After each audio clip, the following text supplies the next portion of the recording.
وما استراحوا.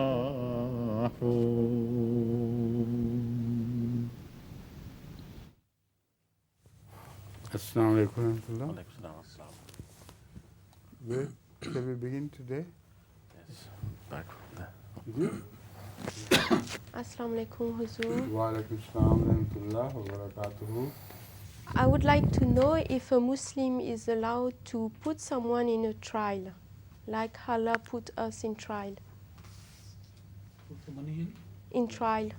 Can a Muslim put another Muslim in a trial, like Allah does with the believers? In accordance with Allah's dictates, one can put others to trials, not otherwise. If it is so designed by Allah that a Muslim should put another to trial, only then he can do it, not otherwise. Thank you.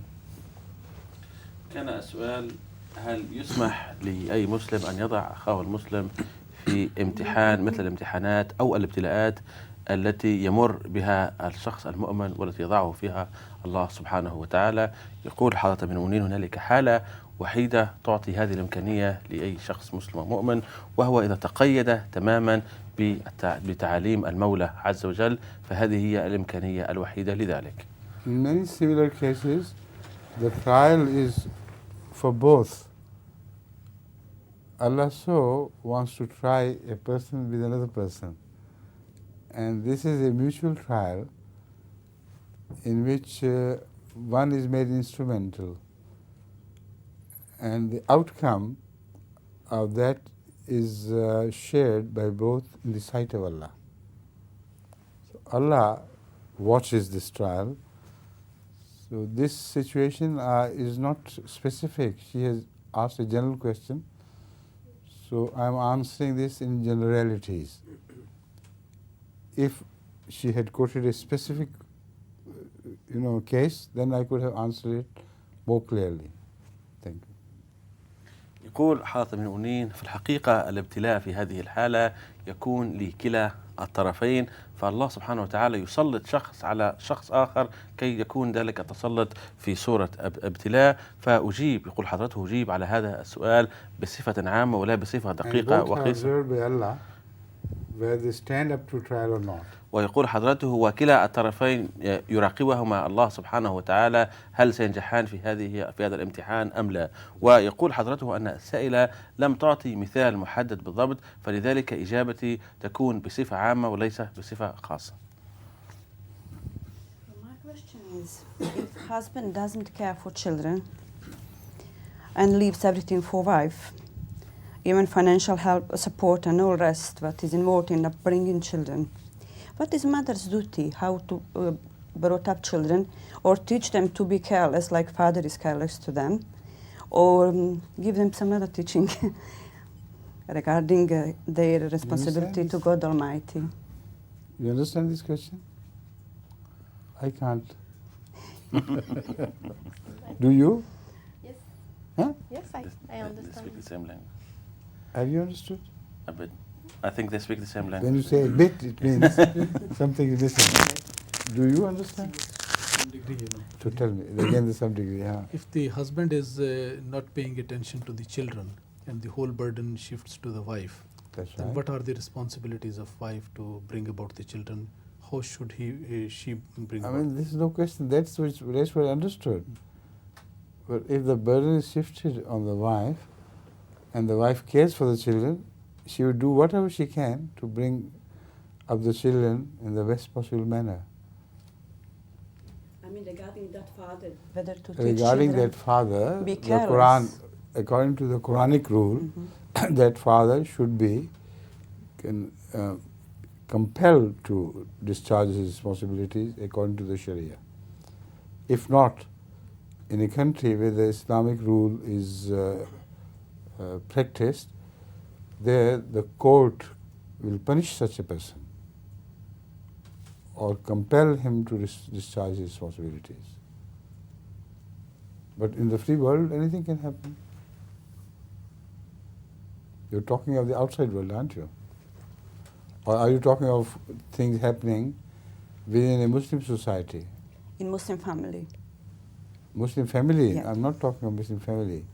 The state in which that family resides, the rules and regulations of that state will be followed. That's all. I mean, how mother should teach those children in Islamic family to be careless toward father, or to take care and be submission to that father, that kind of father, regarding their responsibility to God Almighty. She shouldn't do anything to turn the children rebellious against their father. All she can do is to make a statement of facts to them. Then let the reaction to them, leave the reaction to them. Otherwise, to willfully inspire children against their fathers is not honest, is not good. This was the question. Right. كان السؤال إذا كان زوج قد انفصل عن عائلته وترك جميع المسؤوليات على عاتق الزوجة ولا يهتم ولا يبالي بحاجيات الأسرة، فما هي واجبات الأم في هذه الحالة وهل يمكن للأم أن تلقن أولادها كي لا تكون لهم أي علاقة بوالدهم؟ يقول حضرة أمير المؤمنين على القسط الأول من هذا السؤال أن شريعة القرآن الكريم تعلمنا أن الأب يفرض عليه هذه الواجبات أي تلبية حاجيات أسرته في ذلك المجتمع الإسلامي المثالي والعريق.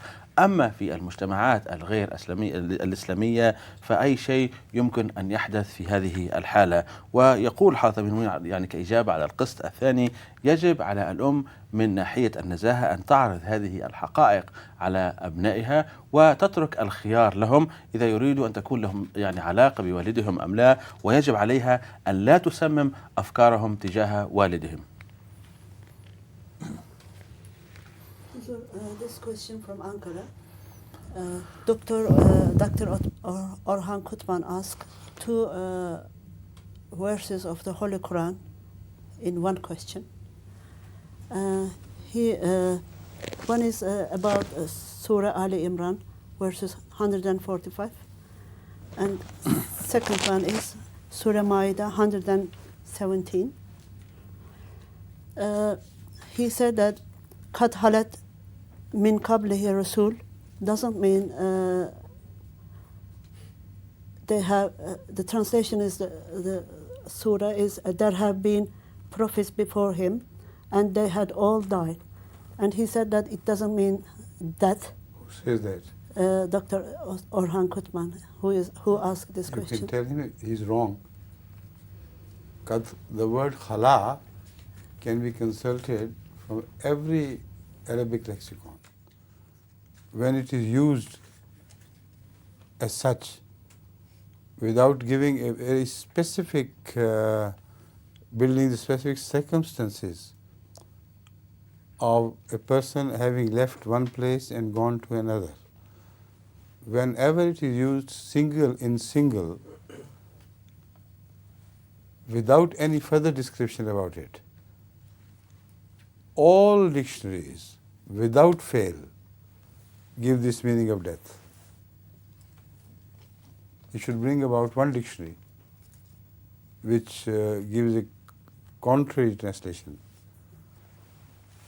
You must tell him that when you say Qad khala someone, and do not mention that he left this place and went to that place.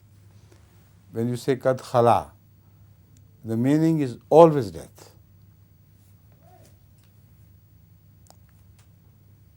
It is similar to the usage in English. When you inquire for someone, has your father passed away? The word khala means past. So in English, when you say, has your father passed away?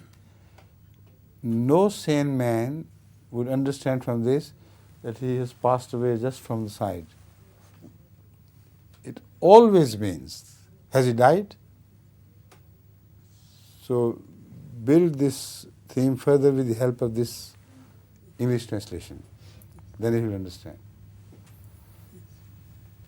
Got it? Yes, and in the same question, Surah Maida 117, he says, Tawaffaytini doesn't mean death. Which? Surah Maida 117. Who is Orhan? He is a doctor in Ankara. A doctor, any A doctor. doctor, yes. Right. Surah Al-Ma'idah verse 117. 17, yes. أعوذ بالله من الشيطان الرجيم بسم الله الرحمن الرحيم وإذ قال الله يا عيسى ابن مريم أأنت قلت للناس اتخذوني وأمي إلهين من دون الله قال سبحانك ما يكون لي أن أقول ما ليس لي بحق إن كنت قلته فقد علمته تعلم ما في نفسي ولا أعلم ما في نفسك إنك أنت علام الغيوب. Translation. The translation here is, and when Allah will say, O Jesus, son of Mary, did you say to men, take me and my mother for two gods beside Allah? He will answer, holy are you. I could never say that to which I had no right. If I had said it, you would have surely known it. You know what is in my mind, and I know not what is in your mind. It is you alone who are the knower of all hidden No, things. this is not the verse, the one which follows. فَلَمَّا تَوَفَّتْنِي, huh? I think it should Yes. be 76. Yes. 76. The next is ما قلت لهم إلا ما أمرتني به أن اعبدوا الله ربي وربكم وكنت عليهم شهيدا ما دمت فيهم فلما توفيتني كنت أنت الرقيب عليهم وأنت على كل شيء شهيد.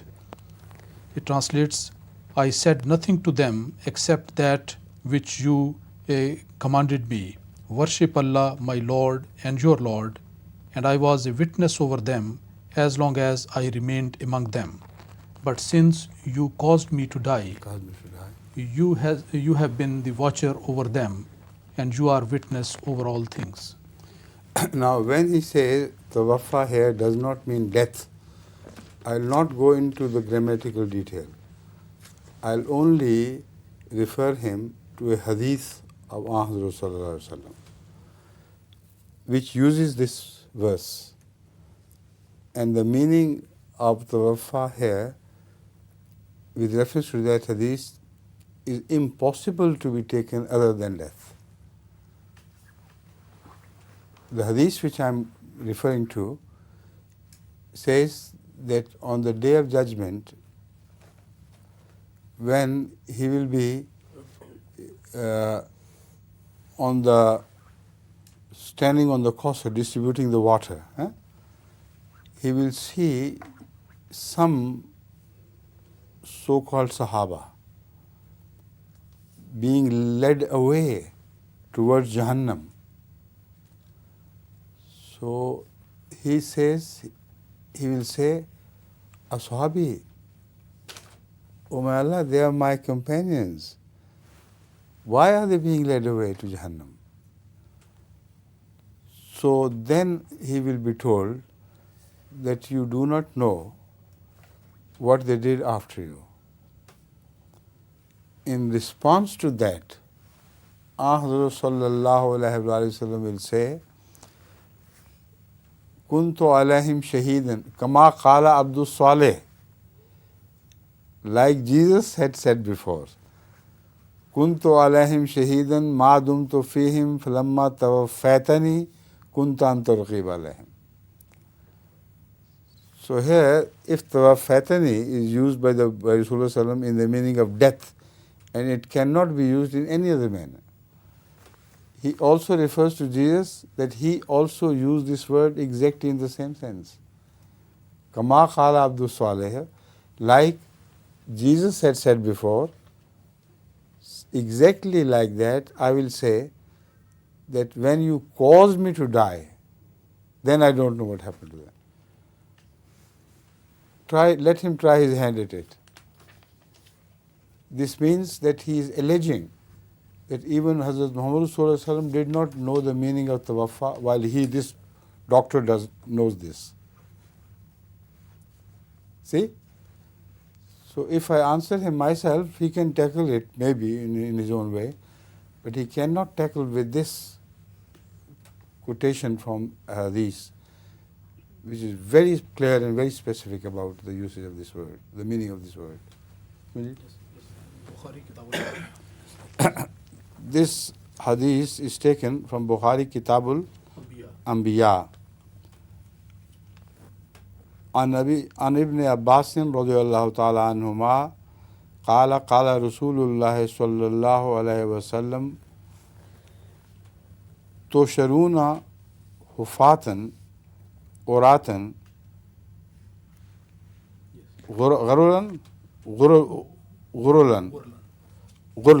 غرلا ثم ترى كما بدانا أول خلق نعيده وعدا علينا إنا كنا فاعلين فأول من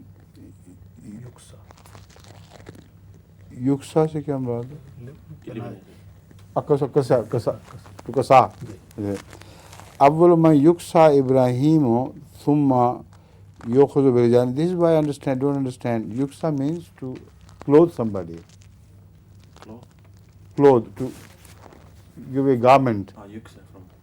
But what does it mean here? فأول ما يكسى إبراهيم. Yuksa is to put cloth on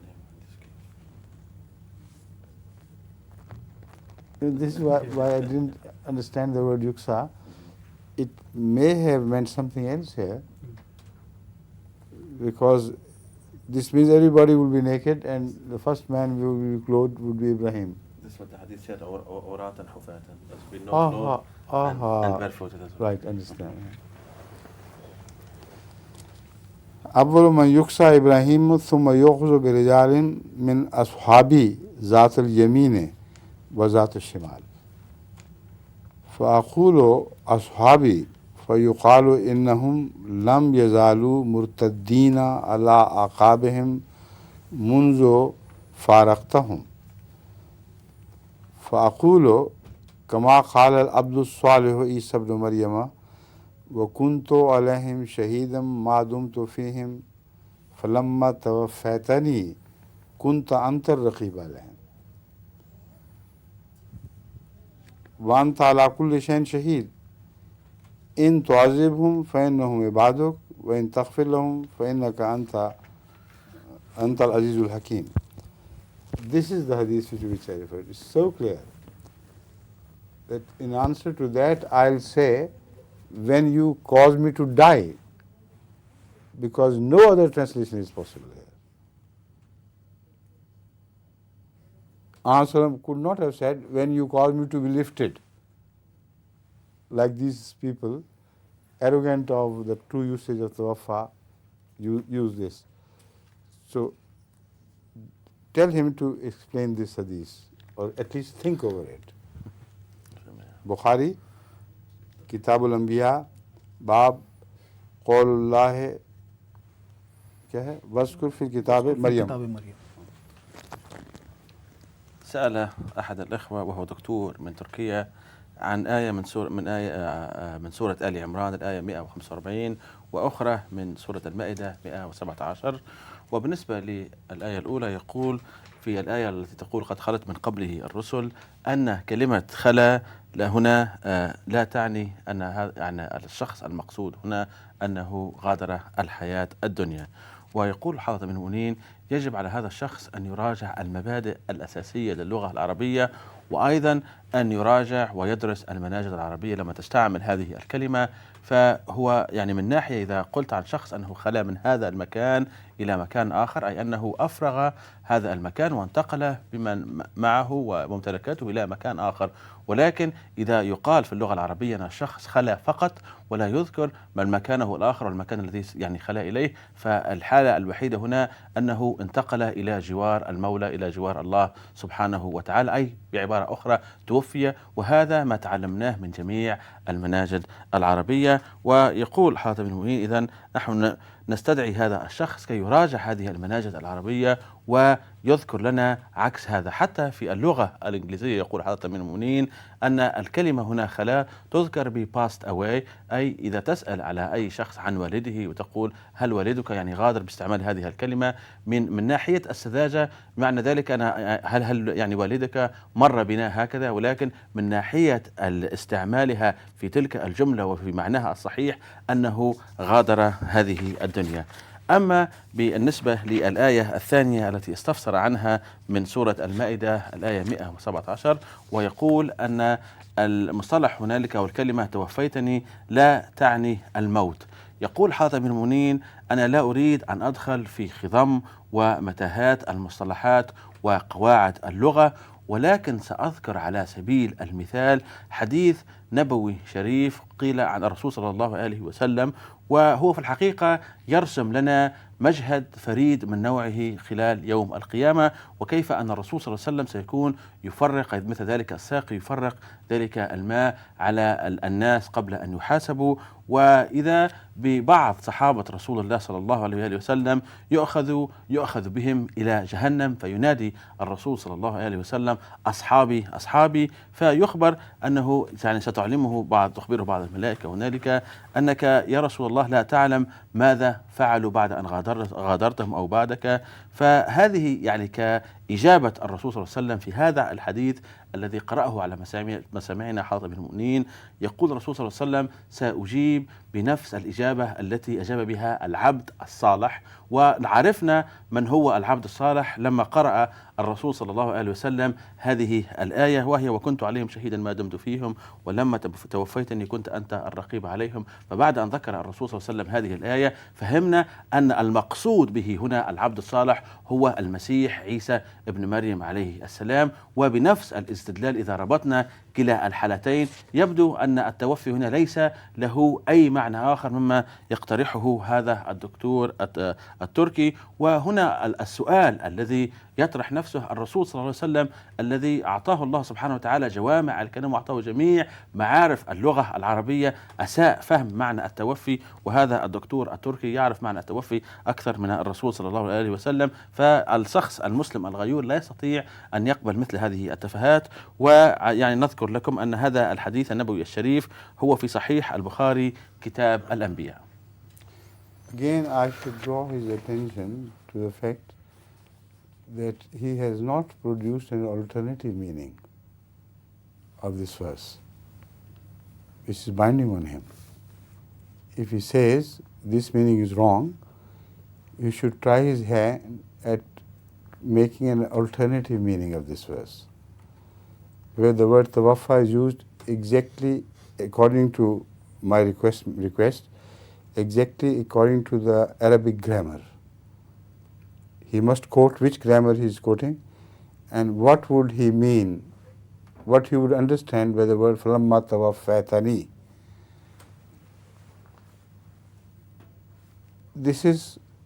It will defy his meaning. This verse, this word will defy his meaning because the word has also been used by the Holy Quran in relation to human sleep. When God causes somebody tawaffa on a living person, he does it only in two ways. No third way is mentioned unless he invents himself. The two ways are he retrieves his soul only to the point from where it would be returned back to him if he is asleep. So tawaffa can be used only for the temporary retrieval of soul or permanent retrieval of soul from the body when Allah causes him to die. So which of the two will he prefer? It's a challenge. If he translates this word in accordance with Allah's usage of the word tawaffa, then either he has to accept that Jesus was saying, when you caused me to sleep, then I don't know what happened. So he must be asleep somewhere here on earth. Or alternatively, he must have said, when you cause me to die. Because that verse I'm quoting does not offer any third possibility. So, if he accepts cause me to die, then he is with us. This is exactly what we mean. If not, then let him make an expedition, start an expedition in search of a sleeping Jesus somewhere here on earth. Right? يقول حضرة أمير المؤمنين أن هذا الدكتور لا يستطيع أن يقدم معنى آخر لهذا الحديث أو بالتحديد لمعنى التوفي المذكور في القرآن الكريم وفي الحديث النبوي الشريف الذي قرئ لما سمعكم. ويقول حضرة أمير المؤمنين يجب عليه أن يذكر لنا قاعدة واحدة من اللغة العربية يثبت فيها صحة رأيه ويعني متانة رأيه في قضية فلما توفيتني. يقول حضرة أمير المؤمنين من نصوص القرآن الكريم نرى ونجد أن التوفي هنا يحدث في حالتين فقط، إما يحدث في حالة النوم أو ذلك يعني أخذ الروح مؤقتا ثم يرجعها الله سبحانه وتعالى، فهنا هذا هو معنى التوفي المؤقت المذكور في القرآن الكريم، أو التوفي بصفة دائمة وهو الموت لما يقبض الله سبحانه وتعالى على الروح بصفة دامة تامة. فهذه هي يعني كلا الحالتين فقط وليس هنالك حالة ثالثة. ثم يقول حضرة أمير المؤمنين إذا أصر هذا الشخص على رأيه وربما قبل الحالة الأولى التي هي أخذ الروح مؤقتا، فيمكن أن نفهم هذه الآية أن الله سبحانه وتعالى قال لعيسى ابن مريم فلما يعني أنمتني، أي دخل حضرة عيسى عليه السلام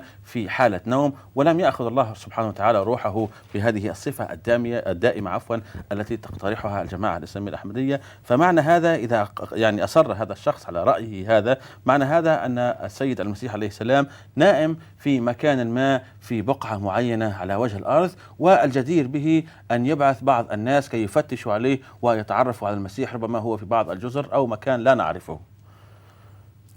Yes, please.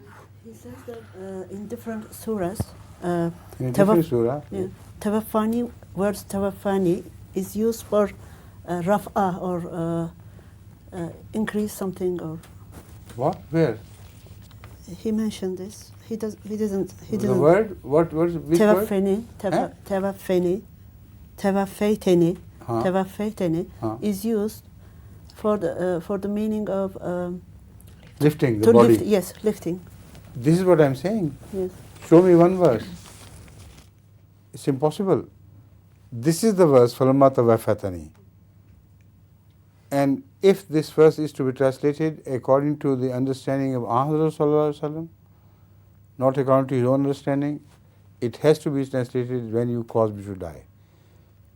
If this word tawaffa has to be understood in the light of how Allah uses it with relation to humans, then that is the verse which I quoted. Allah uses it only in two senses, not in a third sense.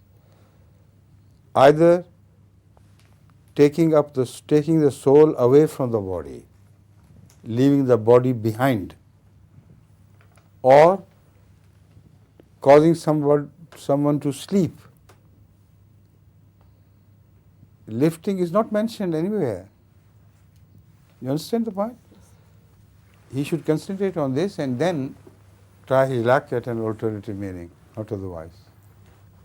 كتعقيب من السائل يقول أن معنى التوفي يبدو أنه يعني يبرز معنى الرفع، إلى الله سبحانه وتعالى يرفع شخص. فيقول حضرة المؤمنين قد ذكرت يعني آنفا أن التوفي لما يكون الله سبحانه وتعالى هو الفاعل والإنسان هو المفعول به، هنالك حالتين فقط، هنالك قبض الروح بصفة مؤقتة ثم إرجاعها إلى الجسم وذلك خلال النوم. فهذا معنى الأول للتوفي الذي ذكر مع قرينة أي قرينة النوم، ولما يذكر يعني الموت بلا قرينة ويكون الله هو الفاعل والإنسان المفعول به ليس له أي معنى آخر إلا القبض الدائم للروح. فبإمكان هذا الشخص يقول حتى حضرة المؤمنين أن يقوم ببحوث أخرى كي يصبح الموضوع واضح وجلي له. At last, the ladies occupied all the time, you see. So, ladies first. Please. Sir, I have a question from chapter 11, verse 70.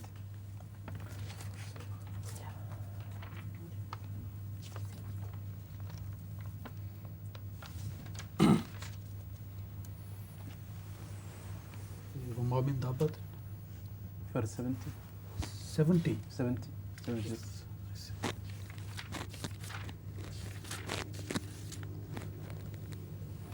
वलकद जात रसुलना अऊज़ु बिल्लाहि मिनश शैतानिर रजीम बिस्मिल्लाहिर रहमानिर रहीम वलकद जात रसुलना Ibrahim bill Bushra क़ालू सलामा क़ाला सलामुन फमा लबिसा अन जा बिजलिन honeys. Translation given here is, and surely our messengers came to Abraham with glad tidings. They said, we bid you peace. He answered, peace be on you, and he was not long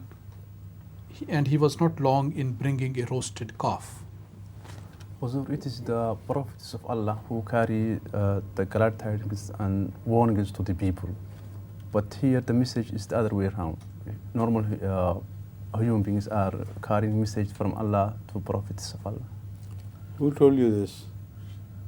I read from our commentary that they were not angels and not messengers, but they were human beings. You see, either way, it can be understood correctly. Sometimes the word angels is used for the people who are angelic in their character, who was given a special message to be delivered to people by Allah. So some people who take this meaning, they are quite right. It is possible. But in the context of this verse, it is also possible. It cannot be ruled out altogether that angels appeared in the form of humans. Like we know positively that an angel appeared to Mary, peace be upon her, in human form. This is also the Quranic statement. So to rule out the possibility of angels appearing in human form is wrong. And the context of this verse also inclines us to believe that they were angels in human forms. Because when they were offered roasted meat, they declined to eat it. While if they have traveled from long distance, like mostly people take journey from one place to another, they should be tired, they should be hungry, they should seek water, and when it is offered, they refuse to take. So that could be an indication that they are not real humans. They are acquiring a human apparition, like it happens so many times. Don't you remember that if Hazrat Aqdas Muhammad Rasulullah saw Jibreel in the form of humans? And there are many traditions which indicate that the person who asked him some questions was not a person from around around Medina or from Medina itself, because he should have been known if it was a Medinite who asked this question, who asked the questions. I mean, there's so many ahadiths indicating positively that angels sometimes take the form of humans while they are not humans. So it should be understandable by you in the light of this, very clear. I mean, very clearly it should have been understood by you. Got it? Now, you better translate it in the remaining time. So I'll go back and I have a Quran translation class for which I have to just to scan it quickly, what I have to translate today. Right? Jazakallah. Assalamu alaikum. Assalamu